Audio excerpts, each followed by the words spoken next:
मोनसे blame game मालायनि सायाव दाय जाबसिनाय मा जाबसिनाय नंखाय बांखाय खोथाफोरखौ बुंनाय भारतनि इन्टेलिजेन्सआ खाना जागोन नामा बिसोरहा मेगन गैया नामा जे अडिटनि सायावसो बुंदों जे लायबिलिटिया मानो जाखो फैसा दाहारा मानो जाखो मानि थाखाय बे दाहारा जाखो दा जोङो दिनै अडिट खालामनायखायसो मिथिदों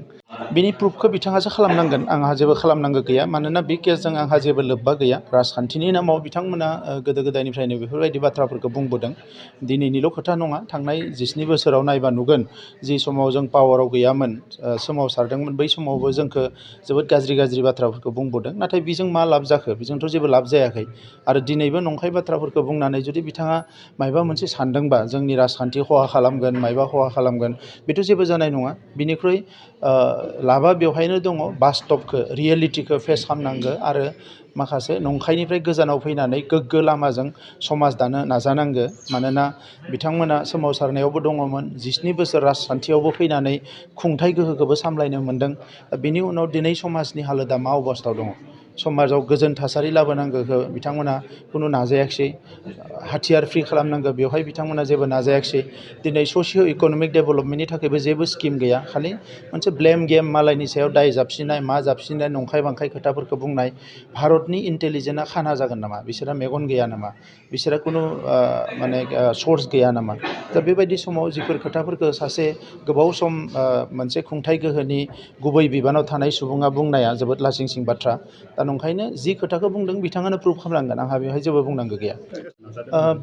बे अडिटखौ बिथांमोना जि एसेम्ब्लिनि खोथा बुंदों बे अडिटनि सायाव मानो बिथांमोना जेबो एक्सन लायाखै दा दिनै बेखिनियाल' नङामोन दिनैसिम 2020सिम जोंनि सरकार फैजासिम गासै 2900 करोड़नि लायबिलिटिस दङमोन दा बे खोथाखौ बिथांमोना बुङाखै जे अडिटनि सायावसो बुंदों जे लायबिलिटिया मानो जाखो फैसा दाहारा मानो जाखो मानि थाखाय बे दाहारा जाखो दा जोङो दिनै अडिट खालामनायखायसो मिथिदों 1500 कौटिनि एडमिनिस्ट्रेटिभ एप्रुभेल होदों जेरावनोखि खुनु फान्ड गैया सर्स गैया जेबो गैया बे फैसाया मिसइउज जागौमोन दिनै 2900 करोड़निफ्राय लाबोनानै जोङो 1000आव बेखौ अडिट खालामनानै लाबोनो हाबाय आरो आं मिजिंथिदों जोङो फिजिकेल भेरिफिकेसन खालामनायनि उनाव आरोबाव जोङो खमसे खम 400-500 करोड़ थाखाया आरोबाव बेयाव क्लियार जाबावगोन जिफोरनिखि नंखाय अब्ला जोङो दिनै बेखौ जेनुइन जि बिल होनांगौ बियो 500 कौटिसो हयथ' जानो हानाय दा बेनिखायनो मोनसे गिदिर मोनसे एचिभमेन्ट बियो आदारवाइज बेवहाय गोबां फल्स बिल दङ बेवहाय गोबां सिडि फान्डनि नामाव जायखौ सिबा नायोमोन बेवहाय गोबां फल्स बिलफोर दङ खुन्दुं कम्बलनि बिलफोर दङ जायफोरनिखि रायजो राजानि थाखाय दिनै खामानि मावनो गोनां फैसाफोरखौ बेवहाय मिसइउज खालामदों दा बेफोरो जोबोद दुखुनांथाव बिथांमोना दाबो रियेलिटिजों फेस खालामनो नागिराखै दिनैबो जोंहा गोरिब गुन्द्रा दङ माने लेखा फरायनो थाखाय दाबो गथ'फ्रा जथेस्थ' खस्थ' खालामनाङो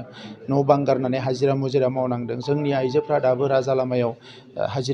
हाजिरा मावगासिनो दङ बे 19 बोसोराव बिथांमोना बेफोरखौ जोबोद स्कप मोन्दोंमोन खामानि मावनो थाखाय दा बेफोरखौ मावाखै आरो फारसेथिं गभर्नमेन्टनि थाखाखौ मिसइउज खालामजोब्बाय आरो दिनैनि समाव फैनानै बिथांमोना जेफोरखौ एलिगेसनफोरखौ होदों बेयाव खुनु माने बास्तबता गैया दा नंखायनि मदद लानानै मालाबाबो हारि दानो हाया मालाबाबो जौगाहोनो हाया नंखायनो जोंनि समाव जों बेफोर खामानिखौ मावाखै आरो इयुनावबो मावनाय नङा हारि जौगानायनि थाखाय ओनसोल जौगानायनि थाखाय जिखिनि बिबान दङ बेखौ जों मावलांबाय थागोन